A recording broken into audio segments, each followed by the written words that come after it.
মুসলমান ধর্মান্তরিত করেছিল, ধর্মান্তরিত করাই ওদের প্রধান কাজ। মুসলমান আর খ্রিস্টান এই দুটো ধর্ম মানুষকে ধর্মান্তরিত করতে পারলে আর কিছু চায় না। যত পারো ধর্মান্তরিত করো, অন্য সব ধর্ম খারাপ, আমার ধর্মে এসো, তুমি একেবারে স্বর্গে গিয়ে সেই সর্বশক্তিমানের পাশে বসে জীবনকে এনজয় করবে মৃত্যুর পরে। মৃত্যুর আগে তোমার অধিকাংশ মুসলমান অশিক্ষা, এতটুকু তাদের লাভ হয়নি, তার এই জায়গাটাতে তোমার মৃত্যুর আগে কষ্ট করে দেওয়া হয়। এই পৃথিবীতে তো মৃত্যুর পরে কী হচ্ছে কেউ তো দেখতে যাচ্ছে না, মৃতরা তো বই লিখবে না, সুতরাং আমরা যা বোঝাবো তাই বুঝবে। এই মুসলমান এরা হিন্দুরা, নিম্নবর্গীয় হিন্দুরা, অনেকে তলোয়ারের ভয়ে, আবার কেউ কেউ নিম্ন জাতের ওপর বর্ণ হিন্দুদের অত্যাচার ইত্যাদি প্রভৃতি নানা রকম কথা তো শোনা যায়। সেই সব কারণে মুসলমান ধর্ম নিলেন, ভাবলেন মুসলমান ধর্ম নিয়ে আমরা ইসলামের সর্বভ্রাতৃত্ববোধের একটা আবহাওয়া তৈরি করে দিলেন সুফি সম্প্রদায়ের প্রচারকরা। সুফি সম্প্রদায়ের প্রচারকেরা বললেন যে আমাদের ধর্মে এসো, আমাদের ধর্মে একেবারে তুমি অসম্ভবভাবে সব সমান, কোনো দিক দিয়ে কোনো অসুবিধা হবে না। সুফি গায়কেরা এরা নরমপন্থী, কিন্তু প্রচারে অসম্ভব সুন্দরভাবে এরা প্রচার করতে পারেন, মানুষের কানে এমনভাবে মন্ত্র দান করতে পারেন, এমনভাবে প্রচারের রহস্যটা ঢুকিয়ে দিতে পারেন যে মানুষ সাধারণ আর কিছু ভাববে না, ভাববে কাল সকাল কতক্ষণে হবে গিয়ে আমি কলম করবো, আমি মুসলমান ধর্ম পেলেই আমার চতুর্বর্গ ফল লাভ হবে, আমি সর্বদিক দিয়ে বিরাট উন্নত হয়ে যাব।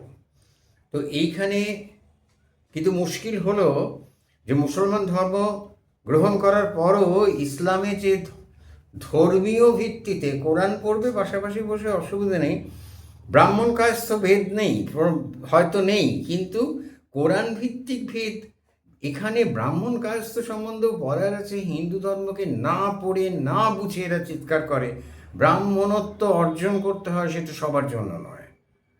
আর কোনো চতুর্বর্ণের এখানে যেভাবে ইংরেজের লেখা ইতিহাস বর্ণবৈষম্য দেখিয়েছে, যেভাবে মুসলমান মোগল সম্রাটরা বর্ণবৈষম্য দাবি করেছেন হিন্দুদের কাছ থেকে, কতটা সত্যি সেটা ভেবে দেখা দরকার আছে। বিষয়গুলো জানা থাকলে ভাবা যাবে, না জানা থাকলে ওই বিশ্বাস করে শুধু বলে যেতে হবে শেখা বুলির মতো।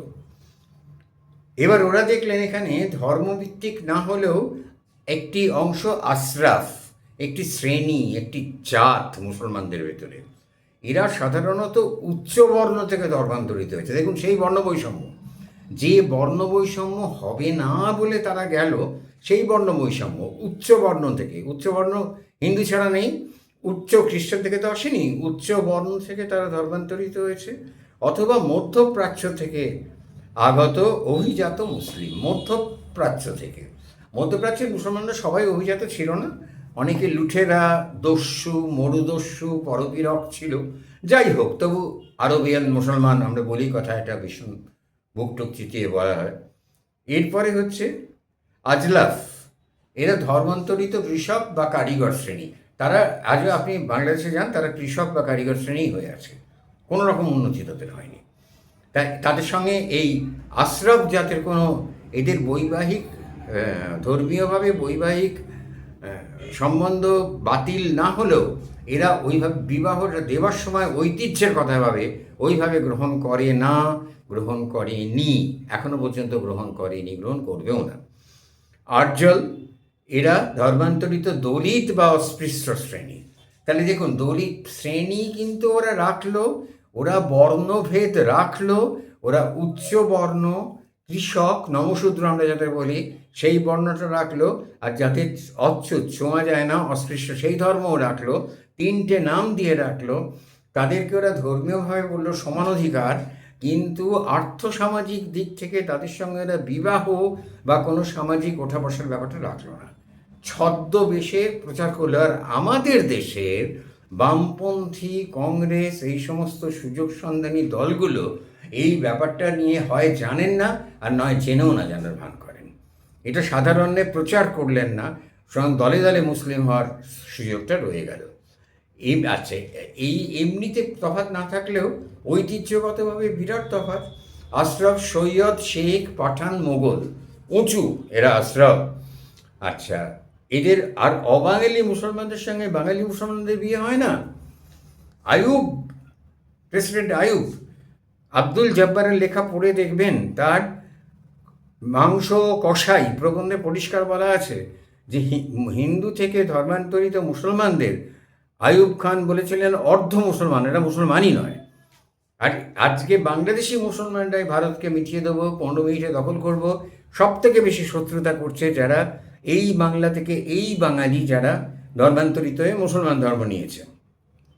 আরও একটি বিস্ময়কর ঘটনা, এই মুসলমানদের কিছু কিছু শ্রেণীর ভেতরে গায়ে হলুদ, লাল বেনারসি পরে বিয়ে, এগুলো আছে, গায়ে হলুদের মতো অনুষ্ঠান আছে। তাহলে এই যে অদ্ভুত একটা হাস্যকর ব্যাপার, এর ওপরে ভিত্তি করে নোয়াখালীতে 1000 মায়ের সিঁদুর শাঁখা গেছে। গান্ধী কি বলেছিলেন? যে যে মুসলমানরা তোমাদের স্বামীকে হত্যা করেছে তাকেই বিয়ে করো, হত্যাকারীকে বিয়ে করতে বলেছেন। কত বড় জেগে! আচ্ছা, মাথা উত্তেজিত হয়ে পড়ছি। তো এই যে ধর্মটা, এখানে তো ইসলামে তো সর্বভ্রাতৃত্বের কথা বলা হয়েছে, কিন্তু কোথায় সেই সর্বভ্রাতৃত্ব? তাহলে এখানে তো পরিষ্কার জাতিভেদ রয়েছে, সবাই সবাইকে ছোঁয় না, সবাই সবাই সামাজিকভাবে বসতে না দেওয়াই এক আসনেই তো বৈষম্য হয়ে গেল, বর্ণ বৈষম্য। আবার কি বৈষম্য হবে? দেখলেই ঠেঙাবে নাকি? তা এই যে অদ্ভুত এই জিনিসগুলো কিন্তু ওরা করেছে, আমরা সেখানে আমাদের চোখে ঠুলি, আমরা বিষয়গুলো ভাবিনি। আমরা বিষয়গুলো না ভেবে আমাদের যে নিচে মানে লোয়ার কাস্ট, তথাকথিত লোয়ার কাস্ট বলার কোনো অধিকার কারণ নেই, কিন্তু এই সমাজকে আমরা উন্নত করতে চেষ্টা করিনি। আমরা এদের মধ্যে, ওরা সুফিরা যেরম প্রচার চালিয়েছিল, আমাদের পুরোহিত সম্প্রদায় সেরম প্রচার চালায়নি, আমাদের সন্ন্যাসীরা সেরম প্রচার চালায়নি। মার্জনা করবেন, আমাদের সন্ন্যাসীরা যখন বিশ্বের দরবারে ভারতকে তুলে ধরল, তারাও বই লিখলেন সেই ইংরেজিতে, তারাও ভাষণ দিলেন ইংরেজিতে, যা সম্ভব নয় সাধারণ মানুষের পক্ষে বোঝা, এবং সাধারণ মানুষ সেই ভাষণ শুনে কিছুই বুঝল না। তারা এতদিন হিন্দু ধর্মকে যে ওপরের শ্রেণীর মানুষের ধর্ম বলে জানতো, তাই জেনে রইল। বেদান্ত নিশ্চয়ই দরকার, অসম্ভব ভালো জিনিস, বিশ্বে বেদান্ত প্রচার ভারতের মুখ উজ্জ্বল করলো, কিন্তু এই যে মানুষগুলো যারা সবার নিচে সবার পিছে সহারাদের মাঝে যারা পড়ে রইল, তাদের কি কোনো উপকার হয়েছিল? ইংরেজিতে বই লিখে, ইংরেজিতে বক্তব্য পেশ করে, ইংরেজিতে বক্তৃতা দিয়ে আমাদের সন্ন্যাসীরা এদের মধ্যে কি পৌঁছতে পারলেন? সুফি সাধকরা এই ভুলটা করেননি, তারা একদম মানুষের সঙ্গে মিশে গিয়ে ধর্ম প্রচার করেছিলেন। তাই এক বিরাট অংশ তরোয়ালের ভয় তো বটেই, আর বিরাট অংশ তরোয়ালের ভয় না থেকেও মুসলমান ধর্ম গ্রহণ করল সুফি সাধকদের দ্বারা প্রচলিত বা প্রচারিত ওই ইসলামের সর্বভ্রাতৃত্ববোধ, শান্তির ধর্ম, এই সমস্ত ইন্টেলিজেন্ট ভোকাবুলারিতে ভুলে। আমাদের সন্ন্যাসীরা সেই যে বিরাট কাজ তারা করলেন পৃথিবীব্যাপী, সেই কাজের নির্যাসটা সাধারণ মানুষের কাছে পৌঁছে দিলেন না। তারা রাজভাষাতে বই লিখলেন, রাজভাষাতে বক্তৃতা দিলেন, সাধারণ মানুষ যেই তিমিরে সেই তিমিরে রয়ে গেল।